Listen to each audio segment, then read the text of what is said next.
नमस्कार, good morning. स्वागत है आप सभी का student success point YouTube channel पर। प्यारे साथियों, आज की जो क्लास है वो अधिगम अक्षमता के ऊपर मैं लेने वाला हूँ। तो बहुत इम्पोर्टेंट ये सेशन आपके लिए रहने वाला है और अच्छी तरह से आप इनको समझते चलिएगा, देखते चलिएगा, ताकि आपका एग्ज़ाम में एक भी क्वेश्चन अगर यहाँ से आता है तो वो गलत नहीं हो। तो चलिएगा साथियों, मैं समझाने की कोशिश करूँगा और आप भी पूरे मनोयोग के साथ इसको समझने की कोशिश कीजिएगा। आज का पहला यहाँ पर हम देखते हैं, पहली अधिगम अक्षमता की अगर हम बात करें तो पहला है कि डिसकैलकुलिया। अब यहाँ पर हम बात करें कि जो डिसकैलकुलिया है वो क्या है।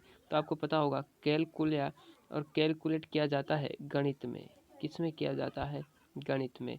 और कैलकुलेटर गणित में काम आता है, इसलिए जो कैलकुलिया है, डिसकैलकुलिया है, वो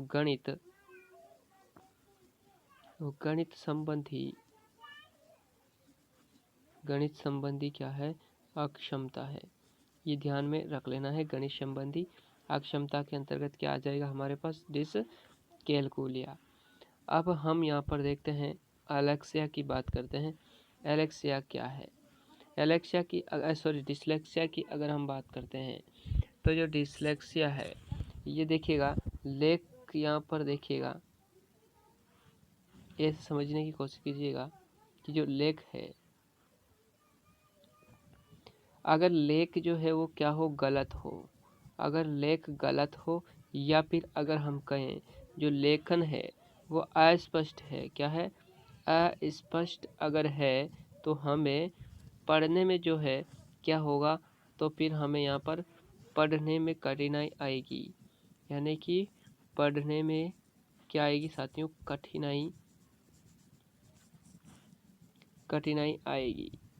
तो यहाँ पर आपने समझने की कोशिश की होगी कि यहाँ पर अगर हम बात करें तो डिसलेक्सिया जो है, यहाँ पर हम बात कर रहे हैं कि यदि लेखन क्या हो, यदि लेख गलत हो या अस्पष्ट हो तो हमें पढ़ने में क्या होगी?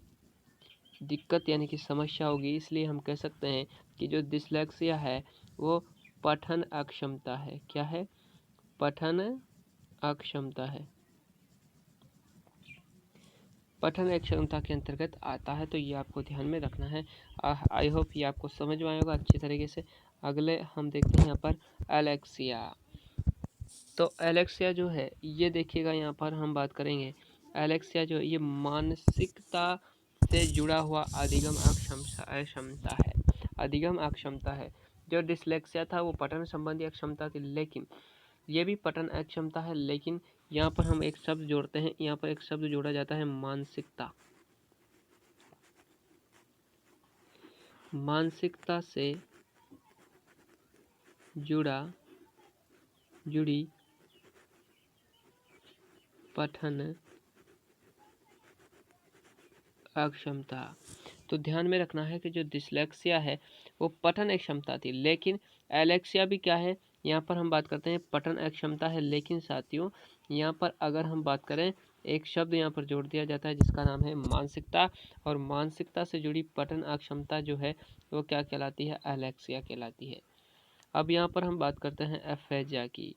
तो एफेजा आपको अच्छे से यहाँ पर समझ में आ रहा होगा कि जो एफेजा होता है, यह बातचीत करने में हमें क्या आती है? प्रॉब्लम आती है। क्या आती है? यानी कि बातचीत करने में हमें क्या आती है? प्रॉब्लम आती है। यानी कि इसको हम कह सकते हैं संप्रेषण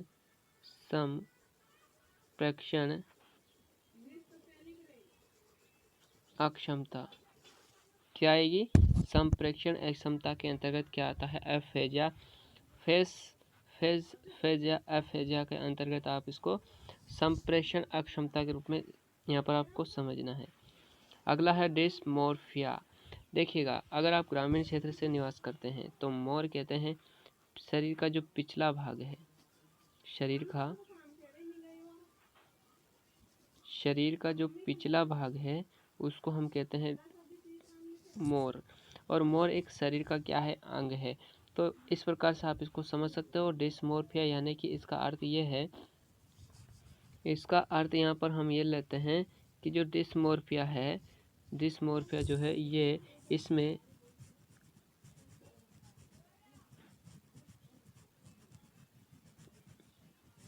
बालक इसमें बालक अपने शरीर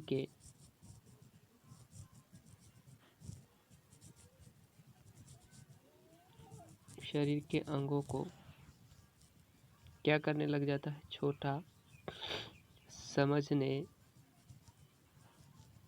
लगता है कि यार मेरे ये जो है अंग जो है क्या है, शरीर के जो अंग है वो छोटे हैं, इसलिए वो किससे अधिगम क्षमता से पीड़ित होता है, डिस्मोर्फिया से। तो यह डिस्मोर्फिया भी आपको समझ में आया होगा। अब हम अगली बात देखते हैं, अगला टॉपिक देखते हैं। यहाँ पर है डिस्ग्राफिया। तो देखिएगा यहाँ पर हम देखते हैं डिस्ग्राफिया की अगर हम बात करें तो जो ग्राफ है, ये ग्राफ क्या आती है, लिखने के काम आती है।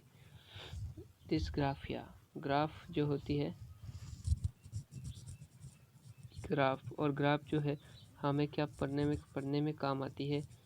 तो यहाँ पर हम बात करते हैं जो डिस्ग्राफिया है वो क्या है, ग्राफ में लिखा जाता है। डिस्ग्राफिया यानी कि लिखने की अक्षमता, लेखन संबंधी अक्षमता हम इसको कह सकते हैं। क्या कह सकते हैं साथियों, इसको हम कह सकते हैं लेखन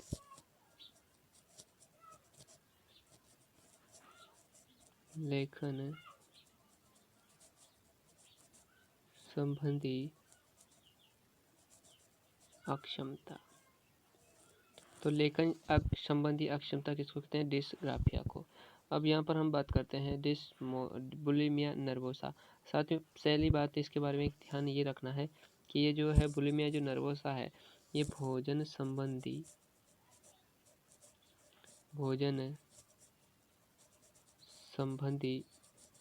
क्या है, विकार है। ये आपको ध्यान रखना है कि जो बुलिमिया नर्वोसा है भोजन संबंधी विकार है। अगर इसको हम कहते हैं, अगर हिंदी में, ये तो इसका इंग्लिश वर्ड है, बुलिमिया नर्वोसा इंग्लिश वर्ड है। अगर हम इसका हिंदी बात करें तो क्षुधा अतिशयता, क्या आता है, क्षुधा अतिशयता। हिंदी में इसका वर्ड क्या आता है, क्षुधा अतिशयता। तो बुलिमिया नर्वोसा में बालक क्या करता है साथियों, भोजन को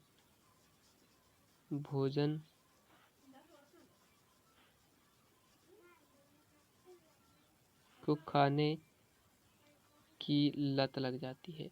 तो वो कितना खा जाता है इसको पता ही नहीं चलता है, इसलिए इसको कहते हैं क्षुधा अतिशयता, बुलिमिया नर्वोसा। अगला हम यहाँ पर देखते हैं, इससे संबंधित एक और विकार हम यहाँ पर देख सकते हैं। इससे संबंधित एक और विकार हम देख,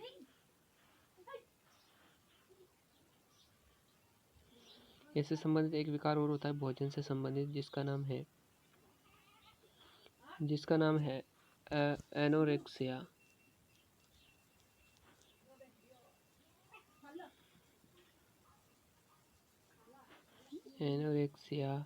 नर्वोसा। और जो एनोरेक्सिया नर्वोसा है इसमें बालक भोजन नहीं करता है, ठीक है। तो ये भी भोजन संबंधी ऐसा अक्षमता है, तो ये भी आपको ध्यान में रखना है। तो आई होप ये क्लास आपको पसंद आई होगी। इसी तरह की और भी क्लासें अगर आपको देखनी है तो चैनल को सब्सक्राइब कर लीजिएगा, ताकि जब भी मैं इस तरह की क्लासें आपको यहाँ इस चैनल पर अपलोड करता हूँ तो इसकी नोटिफिकेशन आप तक जल्दी से पहुँच सके। बहुत इंपॉर्टेंट फैक्टों को मैं आपके सामने लेकर आता हूँ। चलिएगा साथियों, आज के लिए इतना ही, धन्यवाद।